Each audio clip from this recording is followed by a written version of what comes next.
Semoga yang subscribe diberikan rezeki melimpah dari jalan tak terduga. Dan yang like komen, dimudahkan jalannya menuju surga di hari akhir nanti. Siapa yang tak mendengar nama Qorun? Dia adalah seorang sosok kaya raya di zaman Nabi Musa yang namanya melegenda hingga sekarang. Kisahnya diabadikan dalam Al-Quran, bahkan menjadi peribahasa atau ungkapan di masyarakat guna menggambarkan seseorang yang mirip dengan tabiatnya atau menisbatkan harta yang ditemukan terpendam dalam tanah sebagai harta Qorun. Qorun adalah miliarder kaya raya yang hidup sejaman dengan Nabi Musa.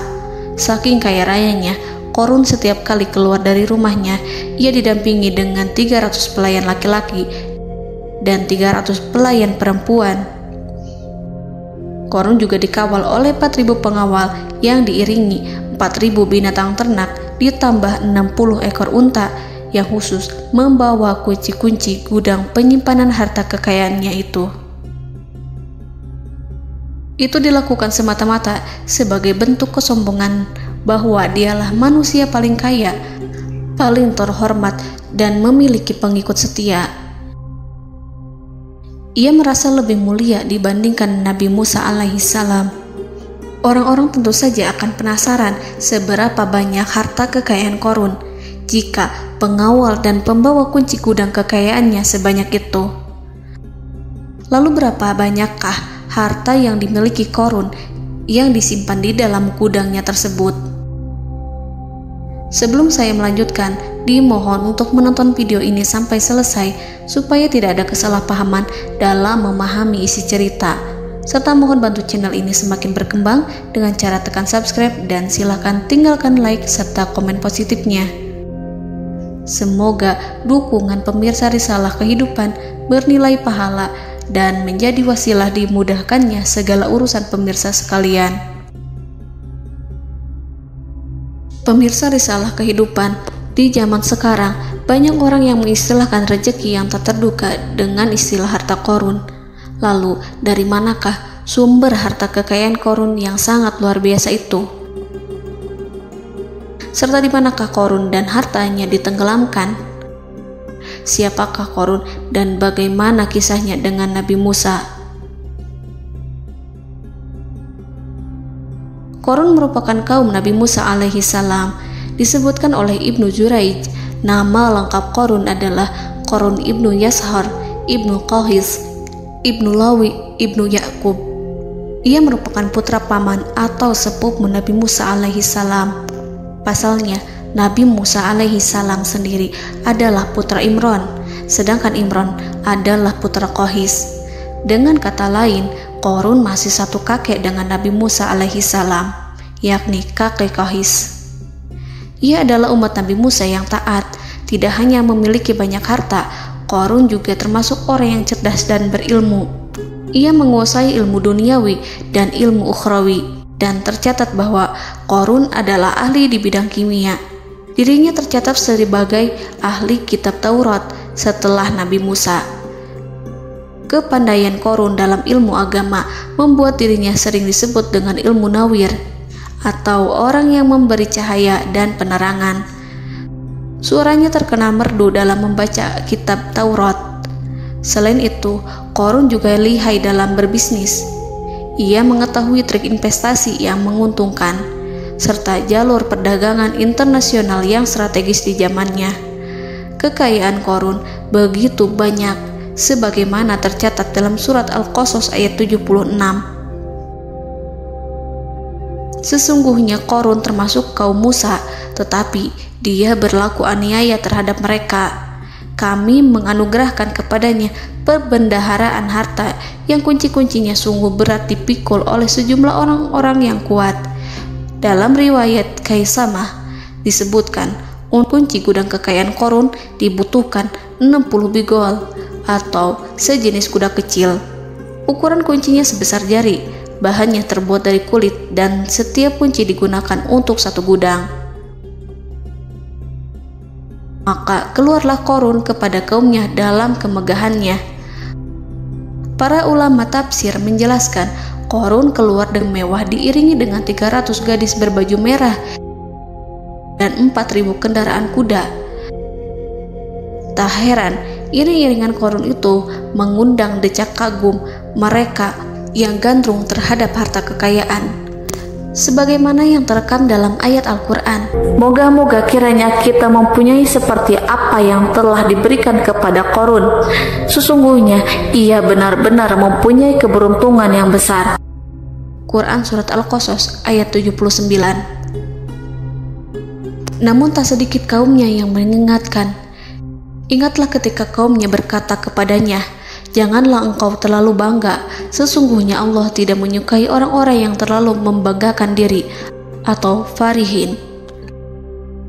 Ulama menafsirkan istilah farihin di sana juga berarti takabur, zolim, berbuat kerusakan, arogan, dan tak mau bersyukur terhadap nikmat. Qarun dikisahkan memiliki ribuan kuda yang berisikan emas dan perak. Bila keluar rumah, Qarun selalu berpakaian mewah dan dikawal 600 pelayan dan diiringi 4.000 ekor kuda serta 60 ekor unta yang membawa kunci-kunci gudang kekayaannya. Namun, sayangnya Qarun kemudian membangkang pada Nabi Musa dan menjadi pengikut setia Fir'aun. Mengenai dari mana asal-usul kekayaan Qarun, ada beberapa riwayat yang memberitahukan tentang asal-usul kekayaan Qarun. Sumber pertama menyebutkan bahwa jauh sebelum memiliki kekayaan, Qarun hanyalah seorang lelaki miskin yang tidak mampu menafkahi keluarganya. Anaknya sangat banyak. Lalu suatu ketika Qarun datang kepada Nabi Musa. Ia meminta Nabi Musa alaihi salam untuk mendoakannya agar Allah memberikan harta benda yang banyak. Qarun juga meminta Nabi Musa mengajarinya ilmu kimia dan ilmu-ilmu kehidupan lainnya. Qarun dikenal sebagai orang yang soleh dan mengikuti ajaran Ibrahim dengan baik, sehingga tanpa pikir panjang, Nabi Musa alaihi salam menyetujui permintaannya. Allah Subhanahu wa ta'ala mengabulkan doa Nabi Musa. Qarun diberikan kecerdasan luar biasa dan menguasai ilmu yang telah diajarkan kepadanya. Qarun menguasai teori dan praktik pembuatan emas permata dan beragam perhiasan mewah lainnya. Ia juga pakar dalam ilmu arsitektur, rancangan bangunan, penataan kota, dan lain sebagainya. Tidak lama setelah itu, hidupnya berubah. Qarun pun hidup dengan bergelimbang harta. Ribuan gudang yang dimilikinya penuh dengan emas dan perak. Namun, sayangnya, keberuntungan yang didapatkannya membuatnya gelap mata. Qarun mulai hidup dengan penuh pamer, keangkuhan, dan penuh kesombongan. Kekayaan yang diberikan Allah Subhanahu wa ta'ala membuatnya lupa dengan Sang Maha Pemberi. Qarun merasa lebih terhormat dan mulia dibandingkan Nabi Musa. Ia pun akhirnya membelot dan durhaka pada Musa.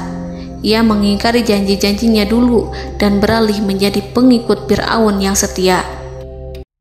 Loyalitas Qarun terhadap Fir'aun membuatnya diangkat menjadi kepala mandor yang membawahi ribuan pekerja. Dikisahkan bahwa Qarun bersikap semena-mena terhadap para pekerja. Ia tega memotong upah mereka. Ia melakukan korupsi demi membangun istana dan kemegahannya sendiri, dan untuk membangun gudang-gudang penyimpanan harta yang telah ia kumpulkan jauh-jauh hari. Ketika datang perintah zakat, Nabi Musa alaihi salam pergi menemui Qarun dan memerintahnya mengeluarkan zakat sebesar 1 dinar dari setiap 1000 dinar hartanya, 1 dirham dari setiap 1000 dirham, 1 kambing dari setiap 1000 kambing, dan seterusnya. Setelah Qarun menghitung seluruh hartanya, ternyata jumlah zakatnya sangat besar. Kekikirannya pun mulai menghalangi hatinya untuk mengeluarkan zakat. Qarun enggan membayar zakat ketika Nabi Musa alaihissalam menagih zakat yang diperintahkan oleh Allah untuk ditunaikan olehnya. Ketika Qarun dimintai zakat, ia langsung marah dan tidak memberikan sedikit pun kekayaannya. Dia berpikir bahwa harta kekayaan yang dimilikinya didapat dari hasil kerja dan usahanya, dan tidak ada kaitannya dengan siapapun, termasuk Allah Subhanahu wa Ta'ala. Janji Qarun untuk lebih taat beribadah dan membantu sesama jika diberi kekayaan oleh Allah dilupakannya. Dia mempergunakan kekayaannya tersebut dalam kesesatan, kezoliman, dan permusuhan, sehingga membuatnya menjadi sombong dan terlena. Orang-orang beriman pada masa itu sering menasihati Qarun untuk bersyukur atas nikmat yang telah Allah berikan, tetapi dia tidak mengindahkan nasihat tersebut. Dari sikapnya tersebut sudah jelas bahwa Qarun tidak membutuhkan nasihat kebenaran, bahkan merasa tidak takut dengan ancaman Allah. Sebab Qarun merasa sudah memiliki segalanya. Qarun merasa dirinya hebat dan pintar serta punya banyak pengikut setia, punya banyak pengawal dan merasa aman karena dekat dengan Raja Fir'aun. Qarun berkata, "Sesungguhnya aku mendapatkan harta ini karena ilmu yang ada padaku." Qarun sangat sombong. Ia merasa hartanya didapatkannya sendiri tanpa campur tangan dan kehendak Zat yang Maha Kaya, yakni Allah Subhanahu wa Ta'ala. Apakah Qarun lupa ataukah ia tidak tahu bahwa Allah telah membinasakan orang-orang sombong sebelumnya yang bahkan lebih kuat darinya, yang lebih kaya darinya, yang lebih banyak pengawalannya, lebih kokoh dan tak terkalahkan dibanding dirinya? Karena terdorong sifat kikir dan angkuh, maka Qarun membuat rencana untuk melakukan tipu daya agar dia terlepas dari kewajiban membayar zakat. Dia ingin menjatuhkan nama baik dan citra baik Nabi Musa. Kemudian dia mengumpulkan tokoh-tokoh konglomerat Bani Israel. Ia berkata kepada mereka, "Wahai saudara-saudaraku, terhadap apa yang diperintahkan Musa untuk membayar zakat, apakah kalian akan mematuhinya? Sekarang dia hendak mengambil harta yang ada di tangan kalian, maka pikirkanlah suatu cara untuk menghindari perintahnya." Para pembesar-pembesar yang dipanggil kemudian menjawab, "Wahai paduka Qarun, engkau lebih besar daripada kami. Kami akan melakukan apapun yang kau inginkan." Qarun berkata, "Datangkanlah kepadaku wanita cantik. Aku akan memberinya hadiah besar jika ia berhasil menggoda dan memfitnah Musa."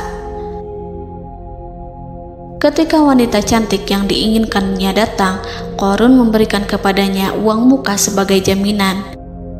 Ia akan membayarkan seluruh yang dijanjikannya ketika berhasil menjalankan misinya. Bukan hanya itu, Qarun pun berjanji akan menjadikan wanita ini sebagai istrinya. Keesokan harinya, Qarun mengumpulkan Bani Israel. Setelah itu, Qarun menghadap kepada Nabi Musa seraya berkata, "Orang-orang menanti kedatangan Anda, sampaikanlah saran dan nasihat kepada mereka." Nabi Musa kemudian keluar dari rumahnya. Ia mulai menyampaikan nasihat pada umatnya. Di antara nasihatnya, beliau berkata, "Barang siapa yang mencuri, aku akan memotong tangannya. Barang siapa yang memfitnah, aku akan mencambuknya sebanyak 70 kali. Barang siapa yang tidak mempunyai istri dan dia berbuat zina, maka aku akan mencambuknya sebanyak 70 kali. Adapun barang siapa yang memiliki istri dan ia berbuat zina, aku akan rajam dia sampai mati." Qarun kemudian berkata, "Apakah ini juga berlaku untuk Anda jika Anda sendiri yang berbuat zina? Apakah Anda akan menerima hukumannya?" Kemudian Nabi Musa menjawab, "Ya, meskipun saya sendiri yang melakukannya." Maka kemudian Qarun memanggil wanita yang telah dibayarnya. Wanita itu berdiri di depan Nabi Musa dan Bani Israel yang telah berkumpul, mengaku sedang hamil karena berhubungan badan dengan Nabi Musa. Maka marahlah Nabi Musa atas fitnah kejam yang diarahkan kepadanya. Kemudian Nabi Musa melakukan sholat 2 rakaat, lalu mendatangi wanita itu dan menyumpahnya agar mengatakan siapa yang menyuruhnya. Wanita itu menjadi ketakutan. Ia bergemetar di depan Nabi Musa dan mengaku bahwa yang menyuruhnya adalah Qarun. Lalu wanita itu bertaubat dan meminta maaf kepada Nabi Musa. Seketika Nabi Musa bersujud seraya berdoa kepada Allah agar menimpakan azab kepada Qarun. Allah memberi wahyu kepada Musa bahwa bumi telah dijadikan tunduk kepada perintah Nabi Musa. Kemudian Nabi Musa berkata kepada bumi, "Wahai bumi, telanlah Qarun beserta kekayaannya, habiskanlah semua." Kala itu Allah menurunkan wahyu kepada Musa alaihissalam untuk memerintah bumi apapun yang diinginkannya. Begitu Nabi Musa alaihissalam datang dengan wajah sangat marah, barulah Qarun merajuk, "Wahai Musa, sayangilah aku." Sementara Nabi Musa alaihissalam tak bergeming. Beliau lantas berkata pada bumi, "Wahai bumi, ambillah mereka." Seketika rumah Qarun mulai bergetar. Qarun dan antek-anteknya mulai dibenamkan hingga bagian lututnya. Rumahnya ikut turun sedalam lutut. Qarun kembali merajuk, "Sayangilah aku Musa." Rumahnya kembali berguncang. Kini Qarun dan kawan-kawannya kembali terbenam hingga pusar. Demikian pula rumahnya. Qarun terus merajuk, "Wahai Musa, sayangilah aku." Sementara Nabi Musa alaihissalam kembali meminta bumi, "Wahai bumi, ambillah mereka." Rumah Qarun berguncang lagi, sementara Qarun dan kawan-kawannya terus terbenam hingga bagian tenggorokannya. Demikian pula rumahnya. Qarun lagi-lagi menjerit, "Wahai Musa, sayangilah aku." Namun Nabi Musa alaihissalam tak bergeming.